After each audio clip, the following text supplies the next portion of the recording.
Hello and good morning. It's Phil and Heather, and we're in Soddy Daisy, Tennessee at Big Soddy Creek Gulf. This is a spot that Heather found for us. We're here on a Sunday morning. This is November the 29th. It's pretty chilly this morning, and this place is popular because it's barely after sunrise and there's 6 cars parked here with hikers. Is there a name of the waterfall here, or is? I don't think there is. I think there are just like cascades that are not named. I gotcha. Well, it should be a relatively easy hike. We're thinking the trail is wide. As a matter of fact, there's a sign over here that says, "Attention for anyone over 65 years of age or with a disability. This gate can be open on the 3rd Saturday of each month." So you can drive up this thing once a month if you are disabled or slightly older than me. And we are going to hike what looks like it says up there on that sign, the Jim Adams Wilderness Walkway. And there's a beautiful creek down here behind me in that direction and a railroad bridge over here. And we're gonna hike it and see if we can find some photographic opportunities.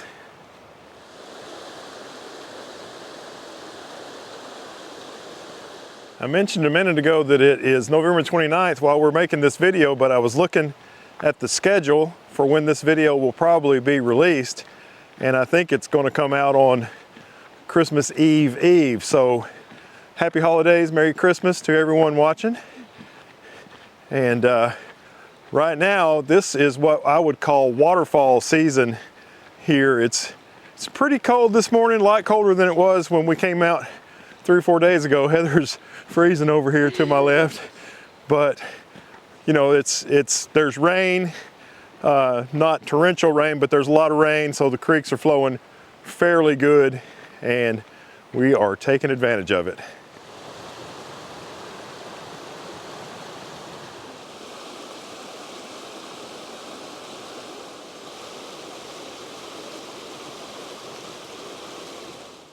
While we were hiking, some joggers went by. We're a little bit past a quarter way into the trail, and we finally came to a place where you can get down to the creek. There's no white water right here, but it is beautiful. You can see right through the water all the way to the pretty rocks on the bottom. And we're kind of, as Blue Newt would say, we're kind of in stick season now, but there is still some fall color, as I think you can maybe see that yellow tree over there. Kind of pretty. I framed up this vertical shot. I've got my camera down really low looking across the creek. Hopefully you can see some rocks through the water in the foreground and the beautiful yellow tree on the other side of the creek. I think I shot at f11 ISO 160 in 1.5 seconds with the polarizer. All right, here is that shot, and in the previous clip you could see the water was really ripply. I had to wait quite some time for it to settle down before I could get this shot where you could see through the water even with the polarizer. And I love that beautiful yellow tree. So Heather's just up the hill from where I did my shot, and she's doing, looks like I did a vertical shot from right down by the creek. She's doing a horizontal. I sound like Jared Poland. She's doing a horizontal shot from up the hill. Today I'm using the Fuji X-T3 and Heather is using her Nikon Z50. And we're both using circular polarizers. I really like this shot of Heather's with the beautiful yellow tree, rule of thirds, and she can see through the water with her polarizer. And she kind of has, in the right hand side of this shot, what I made a photograph of in my next shot. But she's managed to get both of my shots all in one photograph. Here's the setup for my next shot, really down low as you can see in the picture-in-picture photo, looking across, 2-second shot with a polarizer, hoping to completely slick the water out so I can see through it, and maybe even with the polarizer, get some reflections in the distance. And it did work out that way. I like this shot quite a bit. I wish it also had the tree in it like Heather's shot did, but even without it, it's still pretty cool. Well, the first place we stopped with the yellow tree was right here at trail marker number 3, and now we're going to see if we can find another place to stop. Here is our next location, and it turned out to be a good one. Heather's going to do some shooting. At this second place we found, she's going to shoot from that rock. This tree up here is really pretty, and I'm going to try to make my way over to that boulder that's in the middle of the screen and set up there and see what I can get. Okay, I'm on that boulder, and I think I'm going to try to make a panorama from right here. Kind of starting right there and coming around. I've got my tripod perfectly level, so as I turn it, everything stays good. And I'll go all the way to about right there, and I may even put Heather in the side of the panorama, or maybe not. Well, hung around here for a while, made a few shots, and I don't know. I really don't know. It's pretty here, but it's kind of hard to capture it. But I think some of the shots might be okay, and I'll show those to you now, and Heather and I will move on.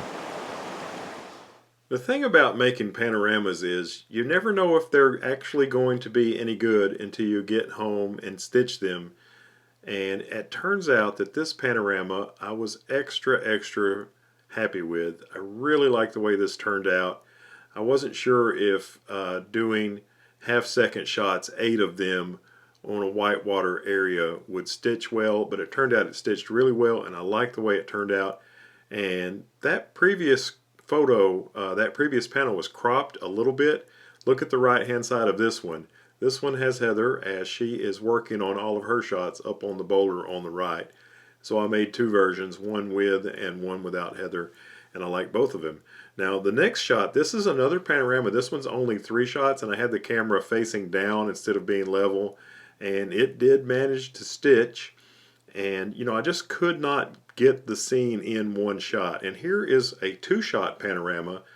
I stepped a little bit further downstream. That boulder on the right in the center is the one I was standing on before.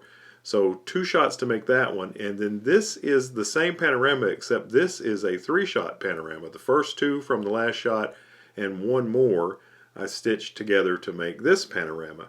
So I guess today turned out to be Panorama Day there in Soddy Daisy, Tennessee. Well, Heather has been sitting right here on this boulder the whole time I've been standing in the middle of the creek, and she's worked a lot of shots, and now she's in super cold mode.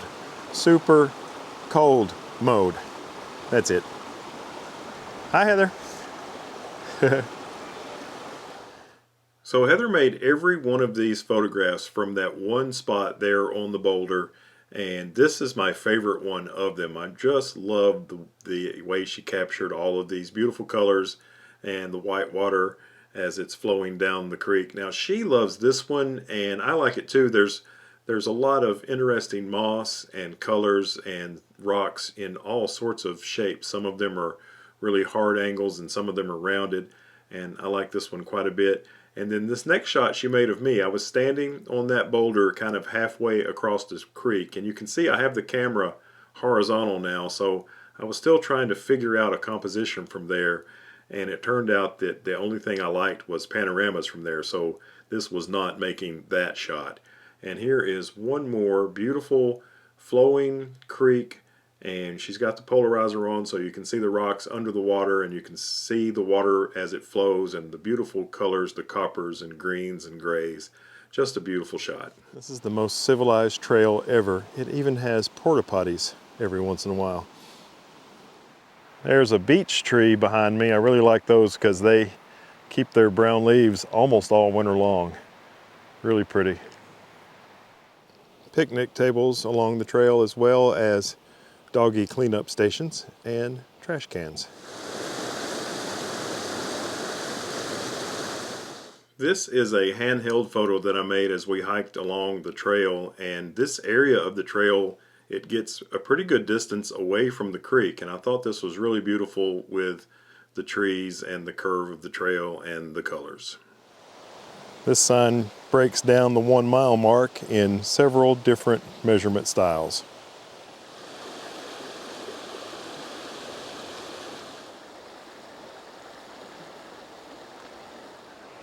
As we hike along the trail, we're probably 40 feet, 30 or 40 feet above the creek.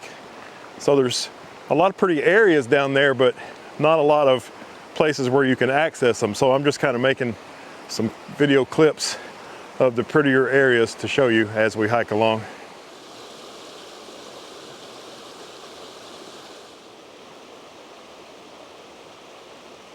This is a pretty spot. We got a small tributary waterfall coming down the steep side, and it comes down to here, and it looks like it flows under the trail. And here's another pretty area of the creek down below right here at the waterfall. So this is a nice place to stop. So this is what's on the right side of the trail now.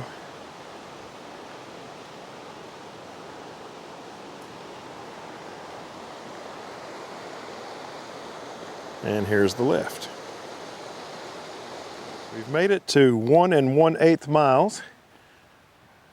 And here there's another porta potty, and the trail kind of splits right there. And to the right is a smaller creek that feeds into Big Soddy Creek, and Heather believes that this is a creek called Deep Creek. But we are not going to do the rock hopping cross. Well, there's Deep Creek as it flows into Big Soddy Creek. Kind of a beautiful pool right here, fairly deep. You can tell by the blueness of the water when you're looking through to the rocks below. And there's where Big Soddy Creek continues up in that direction. And before we were down here. I like this little area where Deep Creek comes down this narrow little spill as it comes into Big Soddy Creek. And I think I'm going to try to roll my pants up and waddle out to about right there with my rain boots on, and maybe make a vertical shot of this. On further review, Heather has decided that this is a creek called Board Camp Creek, not Deep Creek. And I'm standing here in the water up above my ankles, but I got my boots on, and I've made this shot, and it's kind of interesting. There's a light area here in the background, so this is an interest, and then the creek kind of comes in over here, so we're swerving this way, and then it spills pretty and then kind of goes this way. So we're kind of making a little leading line curve in this shot with the light in the background and the creek as it really kind of flows to my right, although I'm definitely standing in the middle. So I did a lot of selective vignetting to try to enhance those lines that I described to you in the previous clip, and it came out pretty good. I would have liked to have maybe worked on it even more, but I thought I had done enough. I made one more shot from here. I stepped probably 10 or 15 feet closer to this main part of the spill and made one more shot, kind of pointing the camera really down at it. You know, I had planned to make the shot of this area vertical, but from back there where the first shot was, it looked better horizontal, and this closer shot looks better vertical. And I made a shot like this with the little spill coming in from the right and going across to the left to give us some nice lines. And you can see some good looking rocks on the side here and some leaves going up the hill. It's kind of attractive. I think I probably like the shot from further back a little bit better than this one, but I was glad I took the time to step a little closer and make this shot because I think this composition has merit. Okay, so we've also discovered that this is the end of the trail, this out and back trail that we were hiking today. So we are going to turn around here and start heading back. I don't think we're going to take too many shots on the way back, but I do have one that I may, one little spot that I saw on the way in that I may try, or maybe not. We'll see.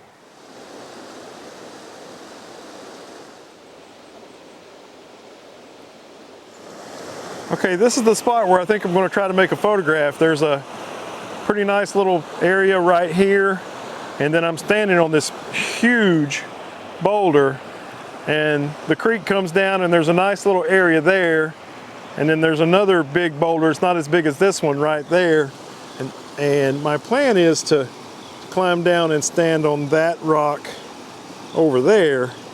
And I might even have to put my long lens on and kind of shoot straight up this way and try to compress this whole area. I'll try it with both lenses and see what works best. But that's the plan. Okay, the rock I thought I was going to stand on is a little bit over that way. I'm probably 6 feet to the right of the rock that I told you I was going to stand on, but this is the best way to get this composition pretty close to right. And I made a all the way zoomed in to 55 shot, and I made one at about 30 millimeters or so where you can see all of the rock. And now I'm going to put the long lens on and see which of the three compositions works the best. Well, now I have made probably 7, 8, maybe 10 different versions of this shot, and I think this 172.4 or something like that millimeter shot might be my favorite. So this is the only shot that I'm sharing with you with the long lens, the 55 to 200. Every other shot in this video is with the 18 to 55. And I really thought, looking at the back of the camera, that this was going to be my favorite version and my favorite composition from this area. But nope, turns out that the one I like the best is the 30 millimeter shot, where you can see all of the huge boulder on the left and all of the huge boulder on the right, and the orange lichens and the greenish gray lichens on the boulder on the left, and the beautiful blue deep water and the rocks through the water, and the little white water going in between the two boulders. This one's my favorite. Well, Heather waited for me patiently here at the picnic table while I was working on that foolishness. And where are we at? What number or marker are we at? Number 5. We're at number 5 is where this spot is. The end of the trail is number 8. Those markers don't denote distance at all, but time to keep hiking.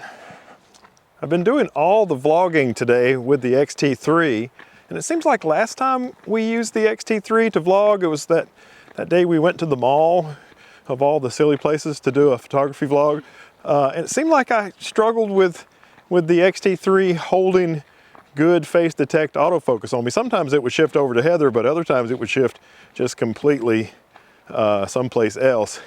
But today the X-T3 autofocus seems to be working pretty good. Now I may get home and watch these clips and have to write something on the screen saying no it didn't, but it seems like it's working pretty good, at least while we're out here in the woods.